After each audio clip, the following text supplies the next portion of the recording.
welcome everyone once again back to another Trotec Laser Live. We are so grateful to have you with us. You're going to notice a few new things we're going to be trying out today, including this very fancy banner I've got at the bottom of the stream.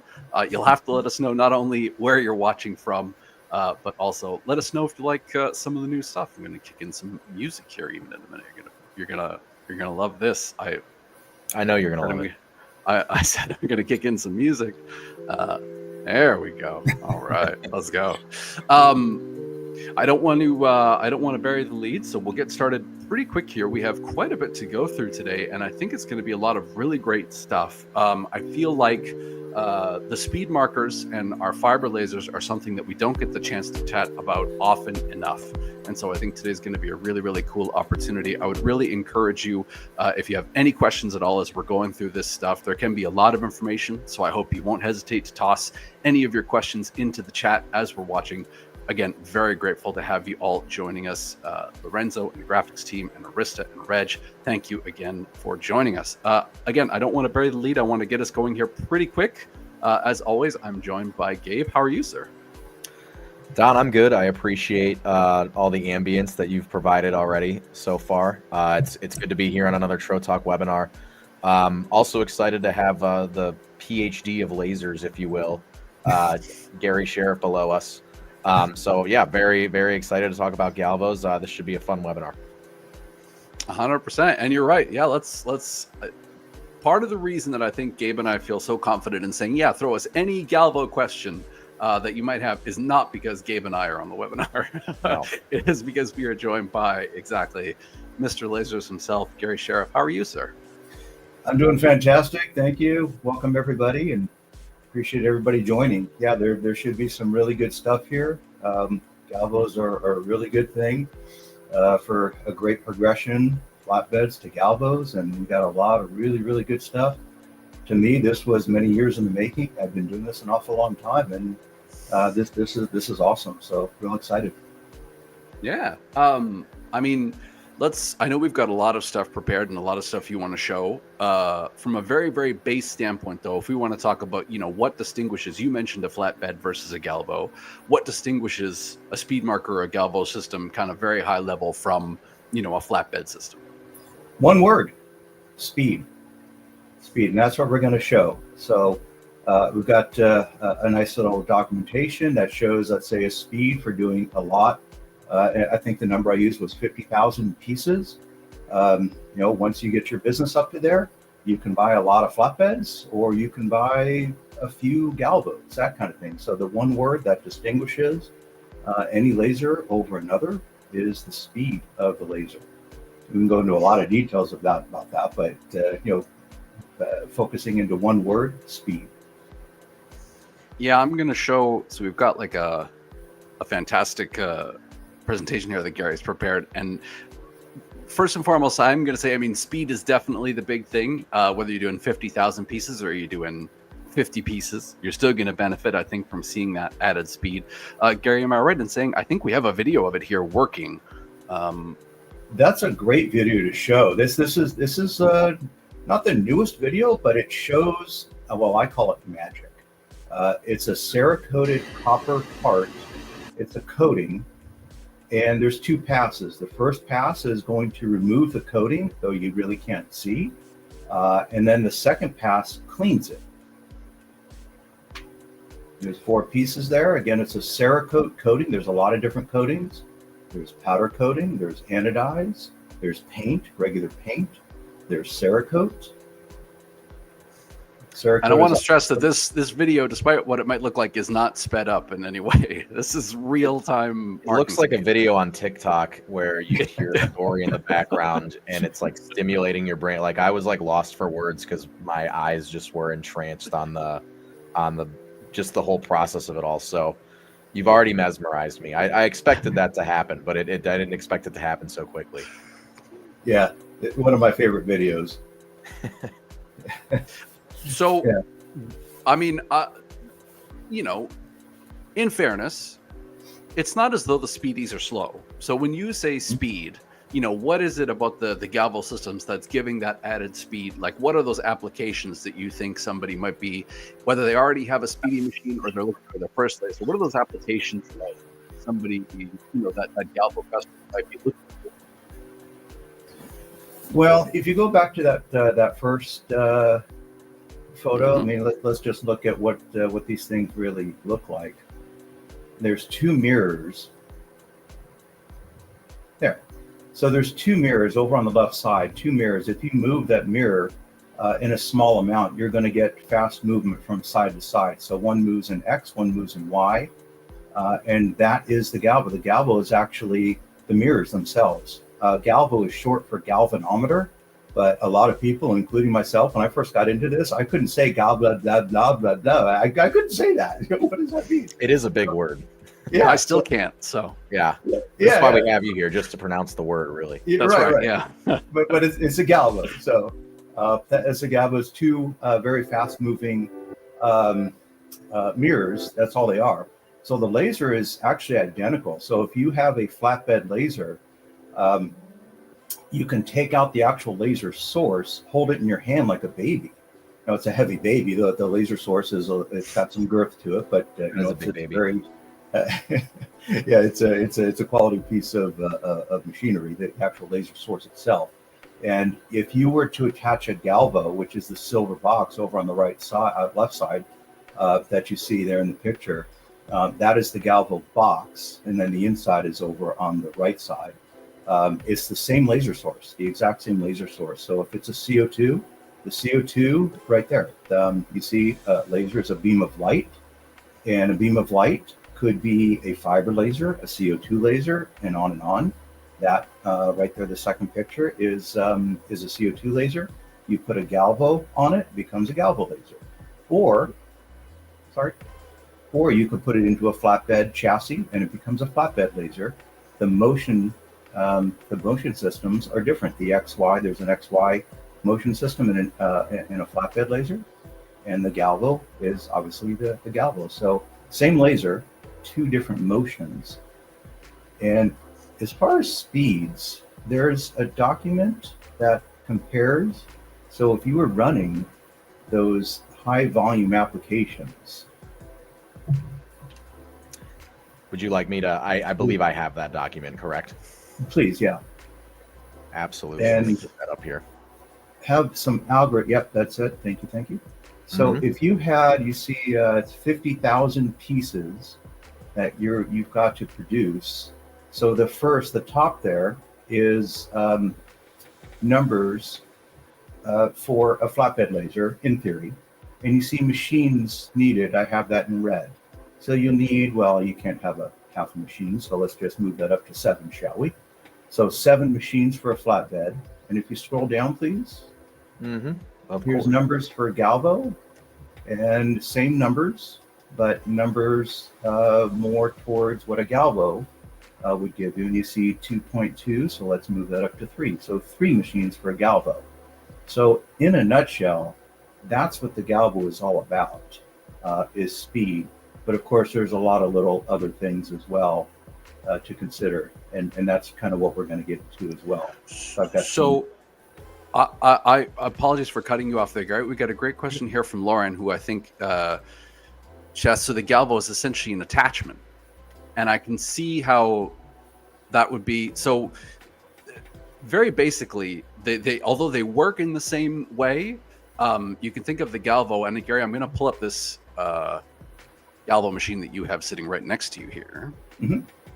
Where if you've seen our speedy machines, the laser head moves on the X and on the Y, and then the table obviously can drop on the Z. This machine here that you're seeing, and I'm going to blow it up so you can see it really closely, that is the laser head up there at the top, that big silver box. And it can only mark what is directly underneath it. So although they work on a similar principle, let's say, the way that they work and the style of work they would do is, kind of stand apart. Is that a fair thing to say, Gary? Yeah, no, definitely. Yeah, here it comes. Yeah, I'm moving the laser down so you can see the lens is right here. So that lens will unscrew like a bottle cap. So I'm going to twist that off I don't want to take it all the way off because the position, I don't want to drop it. Those lenses are quite expensive, so I don't want to drop it down and break it. But Please that don't do lens, that. no. But that lens will determine the process area. It's with this particular lens, it's a 4.7 inch. I think it's in millimeters. I think it's 120 millimeters, 110, 120 millimeters. So anything that'll fit within that 4.7 inch range, you'll be able to mark no problem. I'm going to move this over because we're on. I've got a really nice setup over here. There we go. If we can, oops, hang on, I got it. No, Camera was a little, sorry about that. Camera was stuck. No. While you're getting it all set up too, I'll mention Johnny, which obviously always happy to have Johnny joining us from Trotec Laser UK. He mentions in the chat that one of his favorite applications for the Galvos is going to be jewelry engraving, which, to be fair, that's probably the one I've seen the most of in terms of the Galvo, lasers in my area. How about you, Gabe? I mean, what would be the things that you would typically see from customers for Galvo? Yeah, that was also a question I was going to throw to Gary anyway, too, because just asking what a typical Galvo customer looks like. For me, it's a lot of industrial. I don't run the demos for at the showrooms itself, but I usually see who comes in. We got a lot of plants around the area, stuff like that do tool marking, metal marking, part marking, all those things. I would say that is the most common use that I see, but I know Gary has talked to both of us numerous times that there's plenty of other uses too, but that seems to be the bread and butter of how this machine excels. But please correct me if I'm wrong. No, there's no wrong answers. Actually, the jewelry industry is one of the bigger markets for a Galvo laser, a Galvo fiber laser. So a Galvo could be any beam of light. A laser is just a beam of light. That's all it is. A CO2, a UV, it doesn't matter. In this case, a fiber laser is the best choice for jewelry because we're talking about platinum and gold and silver. Those are the three most common, obviously, but I'm sure that there's other stuff you need. I have worked with the jewelry industry, and they're actually cutting gold, cutting silver to make necklaces, and also to engrave on rings, whether it's the outside of a ring or the inside of a ring. A fiber Galvo is a great way to do that. And you've got some great applications over on this table. I want to bring this table back up here because I'm hoping. Yeah. Do you want to show us some of this cool stuff that's over here on the? Yep, absolutely. So, I've got some things right here. And I guess if you're in the jewelry, now this is not gold or silver, that gets a little bit pricey. So what I do have, in fact, I did have, I just don't know where, I think it went to a trade show and it walked away, the gold and the silver that I had.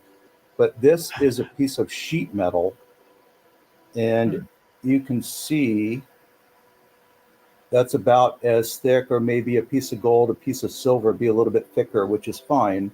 And the thickness that we're talking about to cut would be something like 0.5 millimeter or 20,000ths of an inch, to give you an idea. So we can do that. What else do I have? Now this is a piece of aluminum, and the aluminum, this is, I wanted to go crazy. I wanted to see how deep can I actually go. Wow.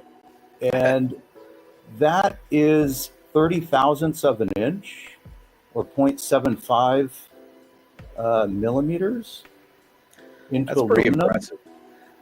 To get it that precise too, and that deeply into there, that's really good stuff. Yeah. Here's my favorite one. Oh, really quick, based on that application. So I know we got a question ahead of time about best ways to mark metal deep enough for paint fill. Can we say straight away that Galvo is going to be, if you're looking to mark metal deeply for paint fill, Galvo is going to be your go-to solution? To me, it's the only solution. Absolutely. That's really what a Galvo, the sweet spot of a Galvo is. and I'm about to show you this putter. It's one of my favorite samples. I've been doing this for 25 plus years, and this is a recent sample just this year, where it's kind of funny. You said the customer wants to paint fill, and that's exactly what this customer wanted to do. And you can see that there's 3 different engravings there. One is 35 thousandths, 50 thousandths in the middle, and the deepest one is 80 thousandths, 2 millimeters deep. Wow. Might have to bring my putter into the office and do some custom engraving on it, and fill it up with paint and show up to the course and make everyone jealous. Yeah. Great question here from Lauren in the chat, and it's something that I apologize. This is my fault. I should have mentioned earlier.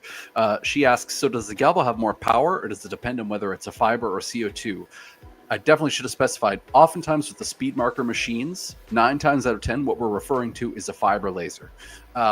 There are exceptions, and Gary's going to be able to show you a CO2-based Galvo system, but 9 times out of 10, and certainly when we're talking about just the standard speed marker machines, you'll see speed marker CL is the designation we use for the CO2, but by and large, it is a fiber laser across the board, which is why it can mark metal in this way. Yeah, no, that's great. Good lead in. So a Galvo can be CO2, it could be fiber, like I said. We typically, the most common would be a fiber Galvo, but sitting right next to me is see if I can get this correctly without, there we go. Here's the CO2 laser.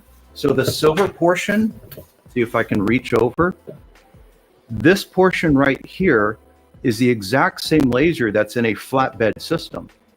So this red box is optics, and here's the Galvo right here. So if I was to remove the red box and the Galvo, I'd take this laser and I'd put this into a flatbed system, and it becomes a speedy, well, in Trotec, in Trotec land, it's Speedy 360, Speedy 400, Speedy 100, into one of the Speedy systems. So it's the same beam of laser. So if this is a fiber laser, if this is a CO2 laser, any other laser wavelength under the sun, I can put a Galvo head on it and it becomes a Galvo-based laser. So now what is the material? So this is a CO2 laser.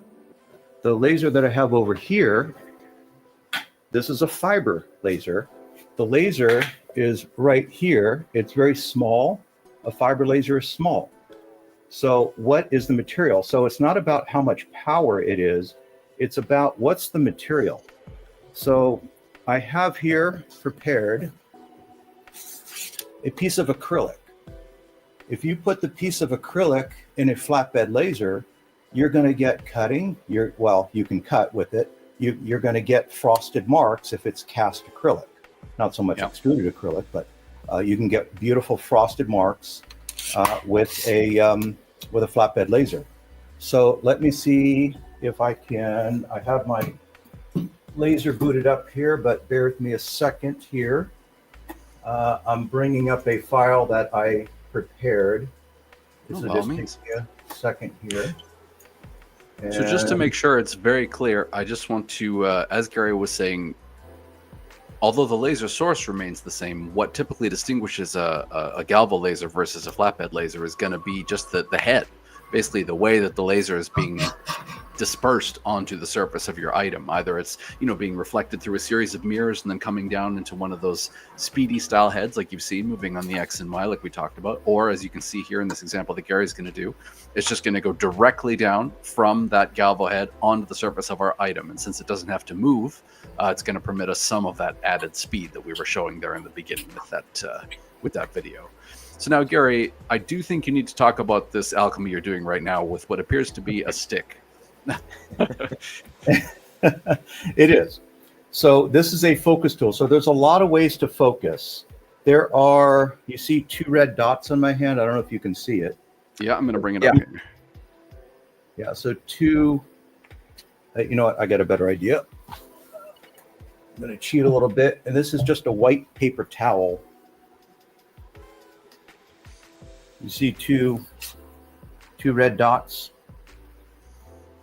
Yeah, it was actually even easier with your hand. It was they were showing Oh. up good on your hand there. Well, there it is. Yeah. But don't laser your hand. We do No, not. no. Please. We do not recommend it. You know how many times people have asked me, "Hey, can you get a tattoo on that thing?" I'm like, "Yeah, but you don't want to do that. It's going to hurt." I say, let me get a hammer, put your hand down, and let me just hammer your hand, and That's not what we're in the business of. No, sir. Yeah. So I have a thickness to this, about 1/4 of an inch, give or take. My zero plane is right here at the tooling plate, but I chose in this case to do it what I call the dinosaur way, just because it shows well for this particular webinar. So I wanted to show a specific height from the bottom of the Galvo head right here to the top of my surface, my material. And I have a fixed point. That's where the lens is going to converge the beam. Think of a magnifying glass, same sort of thing. You go up and down until you get focus with a magnifying glass. Same thing with the lens. Now, again, this is a CO2 laser, and I'm now in focus, so I'm golden there. So now, don't have a screen share on the software, but I'm just going to start this very quickly. That's I do have and up there, I have a boundary box. You can't really see it. I got too many. If I turned out the light, you would see that there's a rectangle, a boundary box, so I can position my artwork where I need to be. And I'm going to go in the back over here. You can't see it. It's just going to take me 3 seconds. That's all right. Just to clarify too, so the boundary box is going to show Gary where the art is going to be engraved. Yes. Also, just to be very, very clear ahead of time, unfortunately the paper towels are not included with our purchase of the speed marker, but we can offer you some suggestions as to where you might find your own if you're interested. So now I have suction right here. You just have to trust me, I do have suction. And I'm ready to start.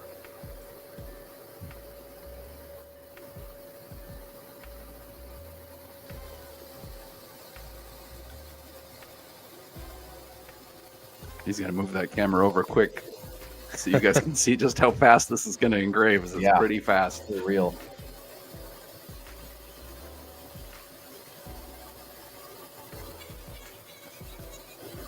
Oh, look at that text.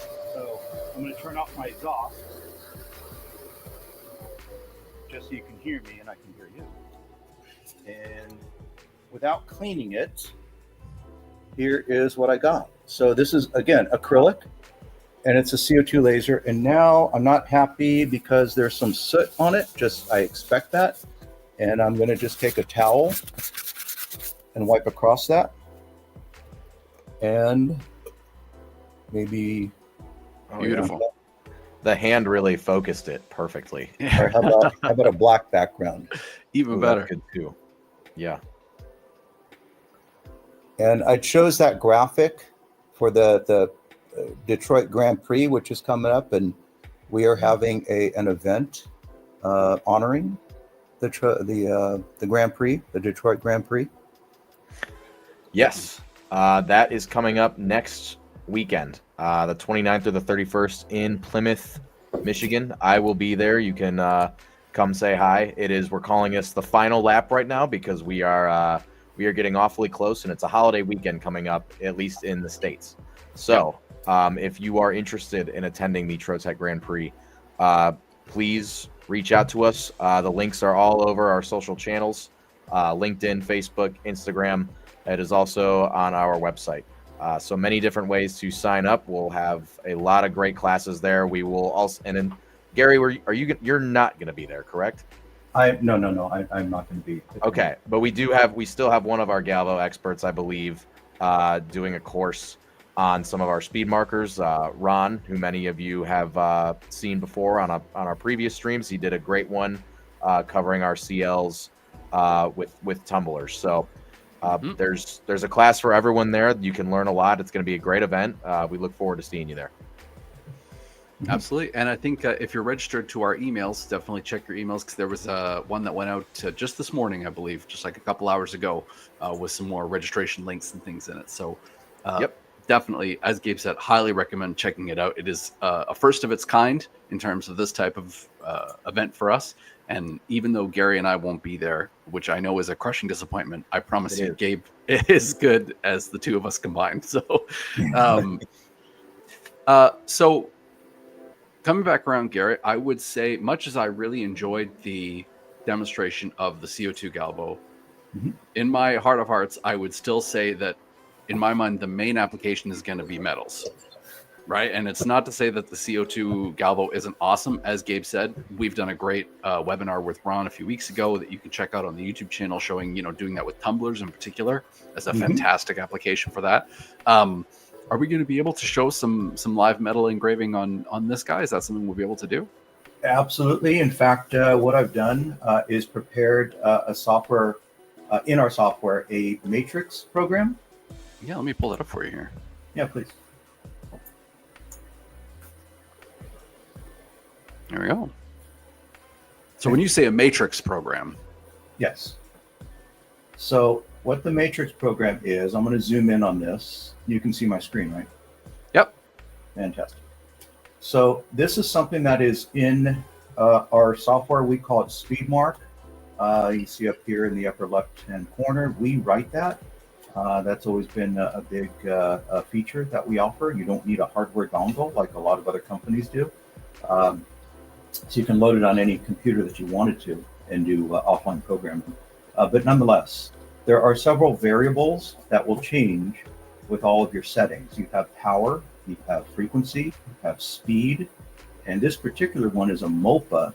So if you look down here, 30 nanoseconds, MOPA has, that's a whole nother discussion. I don't know if we have time here, but MOPA offers one extra variable.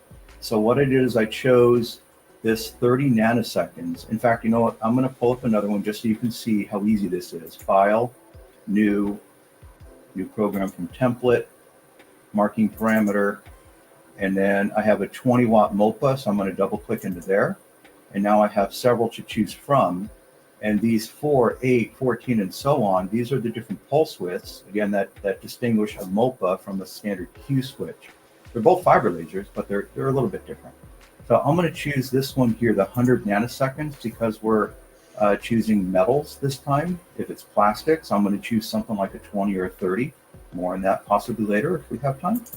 So I just double click and the program automatically comes up. There she is.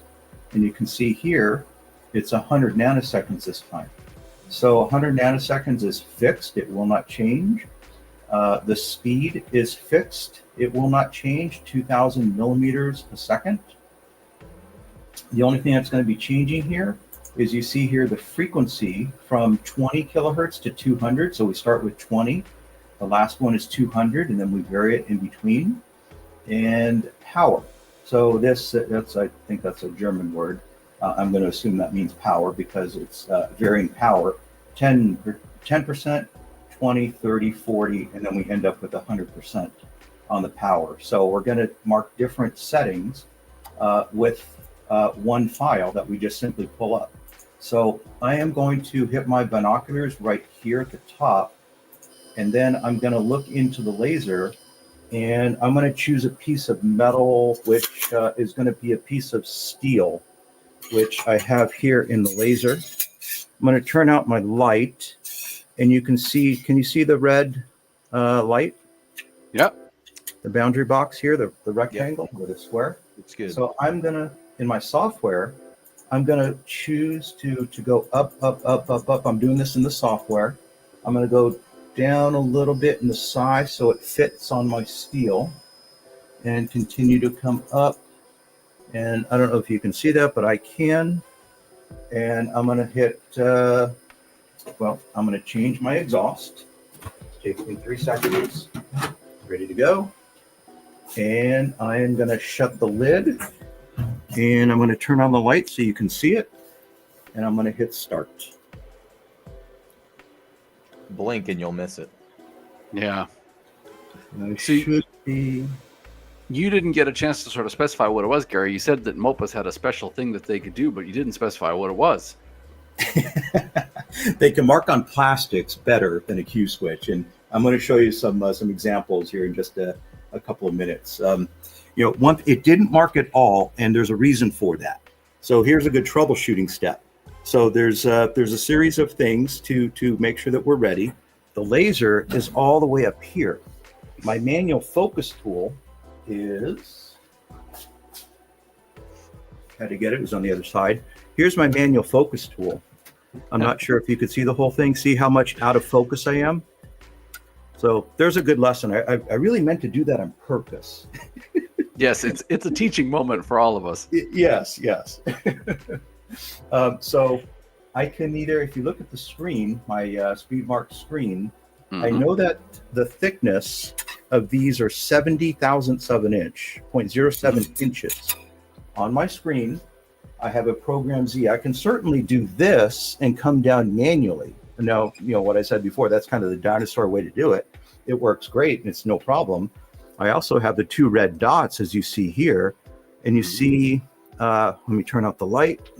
See on my hand, the red dots right they there, intersect. I'm in focus. Yep. So there I'm not. So I could do that way, doing it manually without having my focus tool, but I'm going to choose to do it in the program automatically. So my target position here, 0.07, and I'm going to hit start. And now you can see the laser is moving down, and it stops right where the 2 dots converge. So there's actually 3 ways to focus. So it's kind of fun. So anyways, I'm going to go back to my box. There's my red rectangle right here. And I'm going to shut the door, turn on the light so you can see it. And now we should see something happen. There we go. And you see from left to right, it gets more power or a brighter light. And there we go. So I don't know if you can see this. Absolutely, yeah.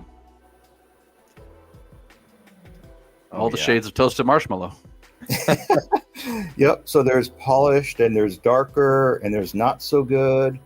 And once you like a box that once you see a box you like, you can either with an eye loop take a look at that and find the settings, or if you're looking at the screen here with the pretty colors, you can go back. Let's say you liked the box right here. We can go into this. It looks like a pencil, and here it is. It's highlighted for us. So that was 60 power at 78 inches a second at 60 frequency. And those are now your settings to go. And that's how easy it is to set settings on any, it doesn't matter what material you have, whether it's a plastic, a metal, it doesn't matter. You pull up this matrix, you saw how easy it was, just file open, you size it, you focus it, press start, pick a box, and you're off and running. Now here I thought you were going to talk about the Mobus being able to do color. Well, okay, color's a whole different ballgame. Maybe that's a question that's for an another entire day. webinar in and of itself, probably. That is it actually is. Yeah, for a beginning webinar, we could certainly do that if I've just got to get the people excited, guys. To be keeping it introductory. This is your fault now. I'm here as the villain of the webinar, basically. I'm here to keep things exciting and interesting. Also, a big thank you to Johnny for pointing out that Leistung is apparently output, which was that German word that popped up on the bottom of it. Yes. Oh, I'm sorry. What was it? Output. Okay. I called it There power. we go. But okay. No, it makes sense. I appreciate that. Yeah. Yeah. But let me show you what I can do. Whether it's a MOPA, whether it's a Q switch, it doesn't matter. I'm going to bring the camera over here. So I need a robot on my camera. But here we go. So I have a material. This is the same. It's a piece of stainless steel. Mm-hmm. And you see the different shades of gray. Now, I'm not looking at the screen, so tell me if we're in focus. Yep, we Absolutely, just looks good. And you see the different shades of gray. There's white in the background, and then the middle buildings is kind of brown, and then black for the front buildings. That's impressive. And then, of course, We could do pictures as well. So Wow. this, you don't need a MOPA. Okay, so let's talk about MOPA. MOPA, colors on metal. Can you see? Yep. Yeah, wow. So That's we could very do colors. MOPA laser, you've got to have, I'm sorry, metals, you've got to have a MOPA laser to do colors. But I would not recommend doing colors with a MOPA laser to make money. If you want to do it for marketing and because it's really cool, yeah, absolutely. We can do that. And by all means, absolutely do it. But if you wanted to get green, let's say one day, and you get some settings and you got a beautiful green, the next day it happens to be raining. Well, you might call us up and say, hey, your laser's not working. And we might say, well, was it raining yesterday? And you might say, no, it wasn't. Is it raining today? Yes, it is. Well, the big change is humidity. So, marketing, Really? it's crazy, I know, but I've seen it. And the humidity is the biggest enemy of marking colors on metals. Hmm. So, can we do it? Sure. Is it cool to do? Absolutely, 100%. But to do it consistently, to make money at it, it's a hard thing to do. It's a slow process, very sensitive. Not only humidity, but what if the materials change, right? The carbon content changes from one batch to the next. Like 6 months ago, you ordered some materials, you ran out, you ordered some new ones, and now it's just different, and now it won't mark correctly. So Gary, you said obviously that was a very impressive sample. Looks amazing. I don't even think I've seen. I don't know if we even have one where I work in Michigan that shows all the different colors that the MOPA can do. It's very impressive, but as you just said, not necessarily something you're doing for mass selling and stuff like that. So my question would be, if I'm a business owner, who would be a primary customer for a MOPA laser then, do you think? Like Great what would question, be yeah. what would be the primary function where you would recommend, yeah, you need a MOPA as opposed to just a regular fiber Galvo? Beautiful question that leads into the next topic for me, anyways. I try my best. That's why we laser here. Plastics. So I am going to come over here to my table, and can you see this guy? Yeah, let me bring him up here. Yeah, looks great. I don't, bear with me 1 second. I'm going to switch my screen just so I can see, so I know. There we go. Okay, now I can see what I'm doing. So this is black acrylic. Piece of plastic I cut out with the CO2 laser. And again, this is with a fiber laser, Galvo. And this is one of the most phenomenal pieces as far as contrast that I've ever marked. I didn't know it was going to mark this well. But you can see the list there: black acrylic, black Delrin, polycarbonate, ABS, polypro, and some others. I do have a couple here. This is polycarbonate, and you can see that same matrix program. The matrix program, there's different ones. So you could see the different shades. Sorry about the glare. If I can hold my hand over it. But you can see some of those squares really pop out. And it's not just one or two, it's a whole series of those squares, depending on the range, the frequency and the power. Again, the speed is fixed and the pulse width is fixed. So I used two different pulse widths to create these. So you could see it's not that sensitive. And black polycarbonates, they mark phenomenal. And I have a piece of, if I could find, here's anodized aluminum, but I have a piece of black Delrin. This is anodized aluminum. If I can get it in focus, there it is. There we go. Perfect. Just takes it just a minute, but once it's focused, it really shows well. So I am going to move my camera back, and I'm going to mark a piece of black Delrin this time, so you can see the speed. I mean, if you want to talk about speed, watch this. I think Johnny summarized it really well. I think one of the big things you mentioned there, Gary, is contrast when it comes to marking plastics. He says the best applications for MOPA are high contrast marking of plastics, fast deep engraving of metals, and annealing on aluminum. I'm not going to say aluminium, but it is aluminum. But that's exactly it. I don't think I've ever, particularly with polycarb, which in my experience tends to yellow when it's done with a CO2, right? It can be tough to get a really nice mark on polycarb. I mean, it can, but that's why we have the matrix program to kind of get. I mean, you could spend hours and hours, changing settings, and which setting do I need to change? Well, I don't know, but marking that matrix program, and there's several of them to vary the different speeds and pulse widths to kind of narrow in. Now that kind of it's kind of like a kind of a course. Okay, I think that these are the best, and if you want to spend some time to get nitty gritty and change ever so slightly from those settings, yeah, by all means to try to get better for sure. So I have a program here. You can see my screen. Absolutely. Mm-hmm. Okay, I'm going to deactivate that.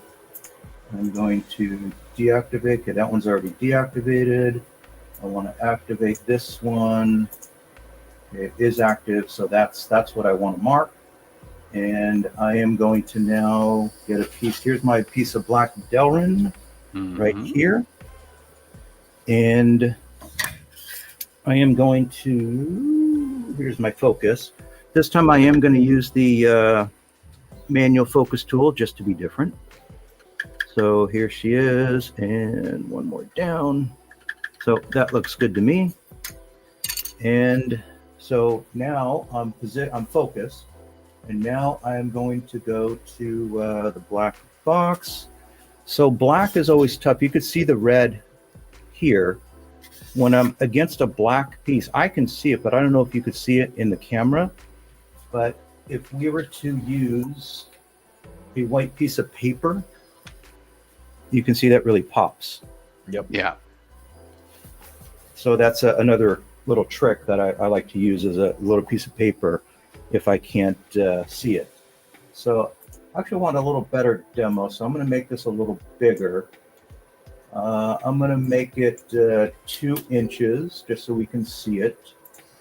And back to my box, which I can see. That looks good there. I'm going to turn on my light so you guys can see it. And I'm going to turn on my exhaust, because plastics are going to create a lot of smoke, and I have to get the smoke out. And I'm going to change my settings to black Delrin. So actually,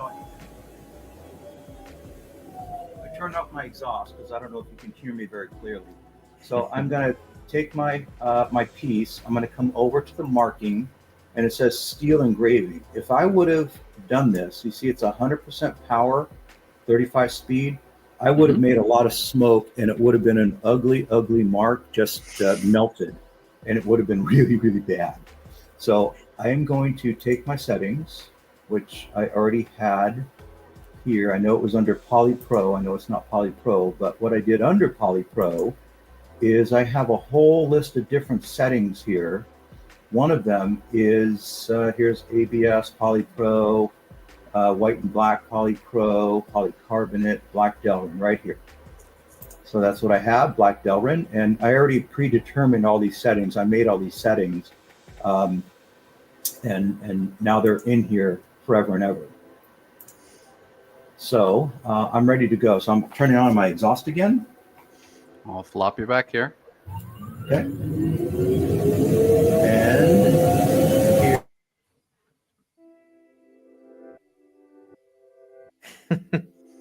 Sorry, I just. Oh, it's all right. It looks good.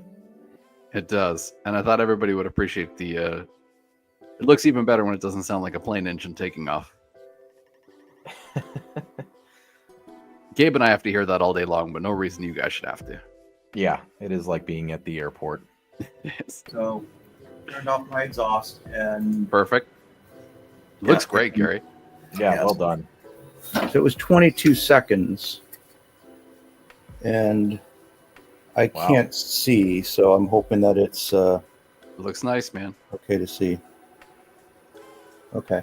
So again, this is Black Delrin, and it's a fiber Galvo. So why MOPA? So if I did this, in fact, I got a good sample for you. You haven't disappointed us yet with the samples, so I'm sure this one will be more than satisfactory. I appreciate that. Okay, can you flip me over so I can see the camera into the laser? Sure. Which camera do you need? In the laser. Yep, that's what's on the screen. Oh, sorry, that's my fault then. There we go. Okay, now I can see. All right, so I'm going to hold these because I don't want to cheat. So you see those? It says Polypro because this is Polypro. I went to Home Depot, and this is a sink fitting for under your kitchen sink. It's a Polypro fitting, Home Depot. Right. And I was checking out the settings, and you can see that looks pretty good, does it not? It says Polypro. Yeah, that middle one Yeah, it especially does. looks nice. I'm going to try to focus it better. Well, okay. Sometimes it Yeah. takes a minute, but A little bit further away, maybe, but yeah. So, what was the distinction between these three? It was just a question of settings here, I assume. Yeah, watch this. Oof. it definitely gets lighter. Does that look better? I think so. You can see the difference between these two right here. Mhm. Yeah, you definitely can. Try to focus that better for you guys.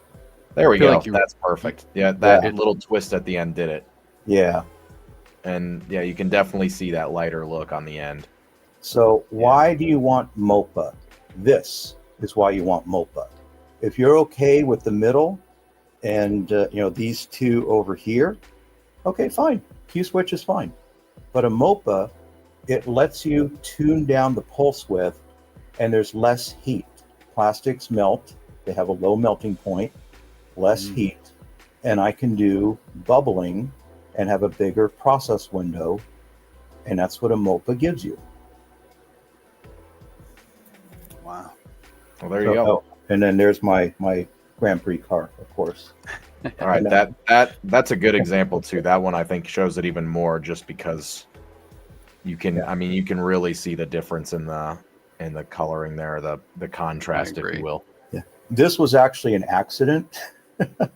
So I don't know what settings I used. It was for something else, a different material that was much, much hotter. And you can see, actually, I've got a good example, right? You see right here. Mm-hmm. So those are like metal settings. And you can see metal settings will just melt that, and it looks really, really bad. This one here is not quite metal settings, but it was very hot, and I was burning it. And then I said, oh, well, let me just change this so I do it correctly. And I had my Polypro settings right here, and I did that. And you can see it is on a curve. Mm-hmm. So how do I do curves? That's a whole other discussion. And I have a pretty good sample to show you here.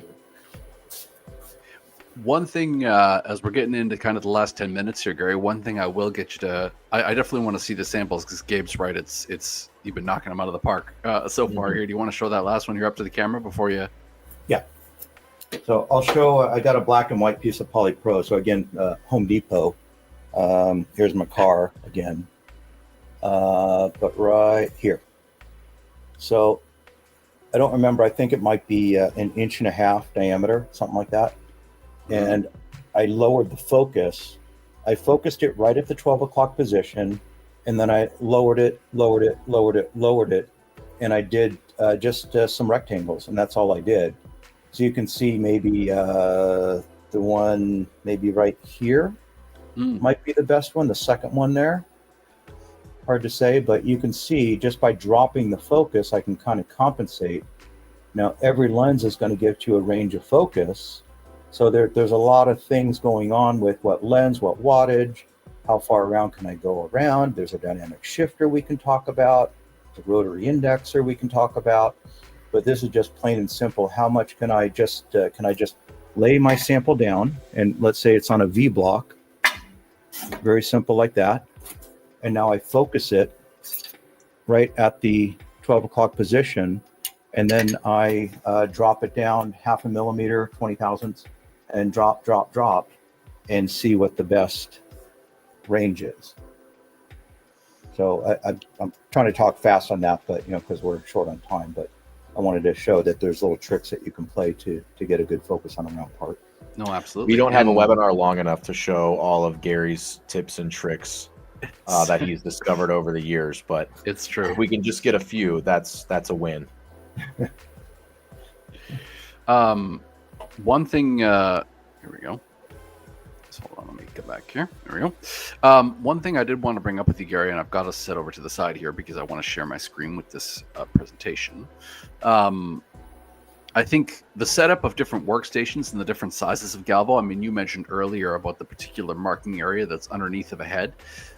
If I'm a customer that's new to Galvo, how do I decide, which of these machines is the right one for me? Because it seems like, I mean, to me, the Speedy is easier to figure out because it is a question of it's just a box. If your piece fits inside the chest, you're good to go, right? But with the Galvos, because it is a bit more of a puzzle to figure out, how much space do I have underneath the head? Which lens do I need? Which size of machine do I need? How are they distinguished from one to the next?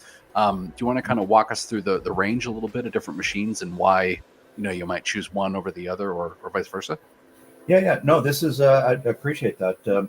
So all those machines, the four largest machines, they're pretty much identical. The chassis are just longer or higher, but the same exact laser, same exact software. They all have X, Y, Z, so 3 axes of motion, exception of the smallest of the 4. We call that the 700 workstation. That has an option for X and Y. So you typically have a static field like what I was showing you here with the marking here. So the XY does not move. You just get what the lens gives you. There's a next, I think, 2 slides down from that, Don, I believe. It'll show X and Y. So if you do have larger parts, there it is. So you can stitch those tiles. Let's call every lens field a tile.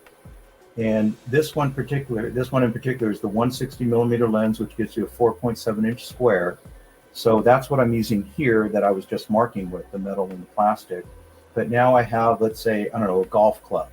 And I want to mark, 1, 2, 3, 4, 5 over on the far left. I want to mark ABC on the far right. How do I do that? Well, maybe the 1300, what's showing here, the pictures on the left side is the 700. The 1300 is twice as wide, so you can maybe fit a golf club in there, and then we can cover the entire golf club, just not continuous. It's continual. There's a little anomaly between every one of those seams. Let's call it a seam. So 4.7 inches, it marks everything, and then the laser moves over 4.7 inches, marks everything in that square, and so on, all the way down. You can see it's a much larger area, and I can mark anything within 4.7 inches. But if I was to draw a straight line, like if I had a pen on a piece of paper and I drew, let's say, a 25-inch line all the way across, every 4.7 inches, I expect to see a little bit of anomaly. I mean, you might have to look at it, kind of squint your eyes, especially me, because I'm a little older. But you might see a little seam in between, depending on how sensitive your application is. Maybe you won't. Certainly don't do rulers, because rulers are very precise, and that's not a good application here. There's other applications that you can do a ruler. That's one thing maybe a Speedy is beautiful for, because it is a continuous field, and the table determines the process area. So to make sure it's totally clear, I'm going to bring up the shot of your actual laser here. So what we're talking about for each of these tiles is that area directly underneath the laser head, and maybe you could point to it here, Gary, is in that space exactly where Gary's been marking, right underneath where that kind of L wedge is there. And what the XY tables would allow you to do would be to have that actual table underneath move. The laser head itself is not going to move apart from on that Z-axis, but Yeah, the table, the table underneath can move and give you kind of not continuous, as Gary said, but continual marking across an X or Y field. Yeah. So it's a piece of paper that I cut out that's pretty close to 4.7 inches, which is what this lens gives me, 4.7 inches.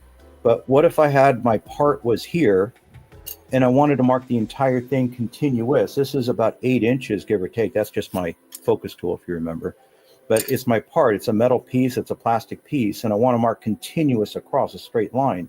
Well, okay. So let me take my my little piece of paper and take the camera.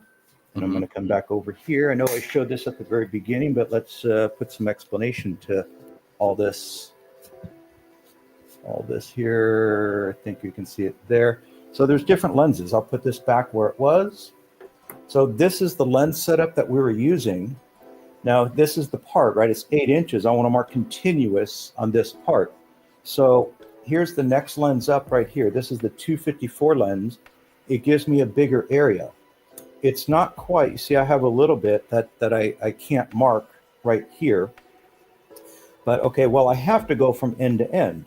So the next lens up is a 330 millimeter lens. And now I can put my part any which way, and I can daisy chain them. I can put 1 part, 2 parts, 3 parts, 4 parts, and fill up the entire screen. And that is completely continuous. So there's no anomalies, there's no seams, that's continuous. So just by changing the lenses, and the white pieces of paper represents how big the field size is. And then these things here, let me show you. So this is the next lens here, the next lens here, and the next lens here. So there's different focus. Can you see all that? Yeah. Okay. So here, maybe if I tilt it like that. So you can see that there's different focus points for each one of those lenses. Absolutely. And so that would also determine which of the speed marker chassis or bodies that you would need in order to accommodate that higher Z height for that focal distance. Perfectly said, yeah. So if we had, let's say, I'm going to shoot over here. So this is an open system, and I have a very tall Z, meaning I can put any lens I want. Now this is a CO2, but forget that. If we fiber CO2, they all have lenses with focusing, but same principle. I have to come up high enough to compensate for the larger lens.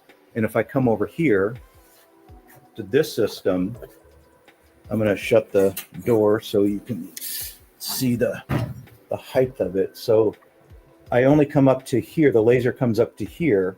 So there's not a lot of travel here. So I can only put 2 different lenses in here, a 160 and a 254. There's not enough, sorry for the back and forth. But if I had a 330 lens, which this one here, I cannot put this lens in that workstation because of this problem. It's too tall. It just physically cannot go high enough to get it in focus. Yeah. That's right. So you see over there, there's 2 other systems. One's a CO2 and one's a fiber. They both look identical, but inside is that makes the difference. The actual laser source. One's CO2, one's fiber. But there are 700 workstations, and the ceiling is much higher.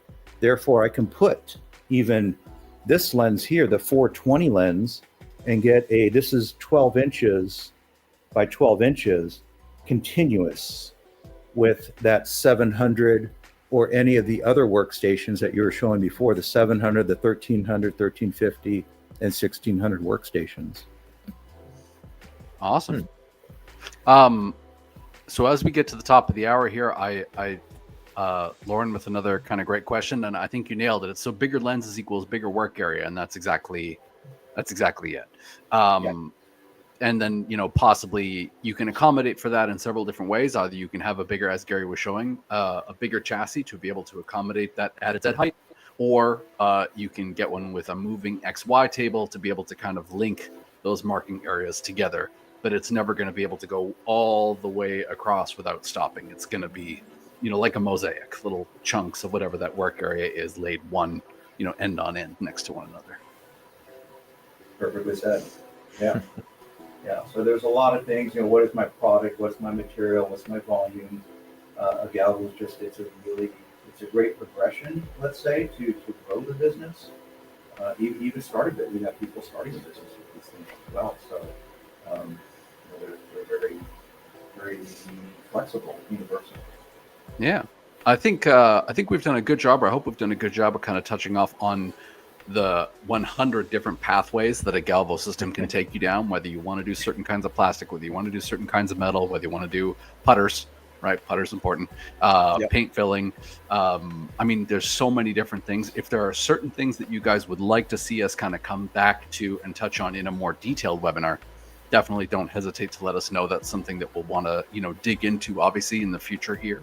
But as we hit the top of the hour here, I want to say a big thank you to both of you guys. Gary in particular, I mean, really appreciate you taking the time, man. I know you got 100 projects on the go, so we always appreciate the chance to chat with you.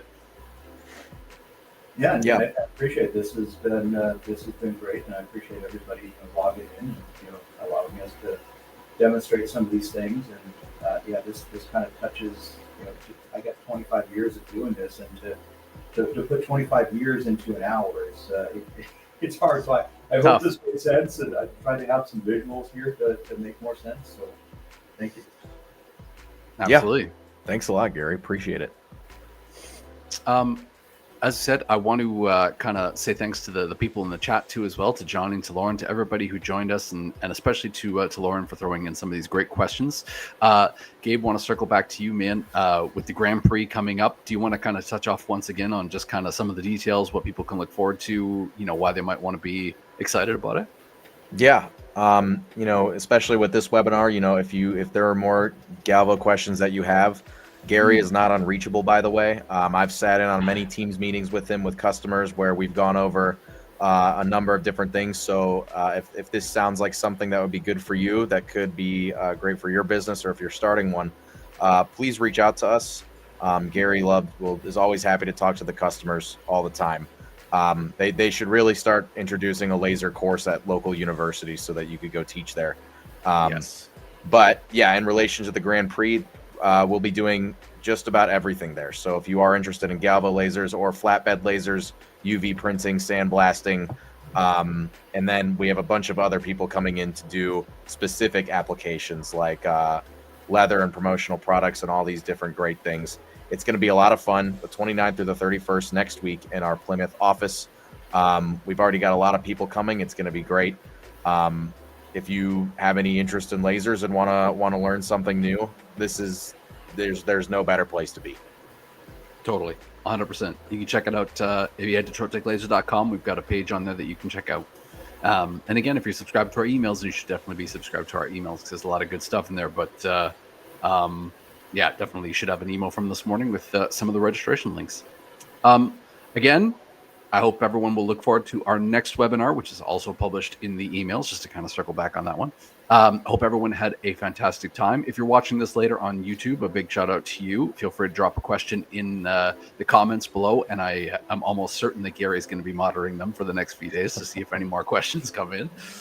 We will always do our best to get back to those and check them out. But once again, a huge thank you from myself and Gabe and Gary, and we look forward to seeing you in the next stream. Take care, everybody. Thanks, everyone.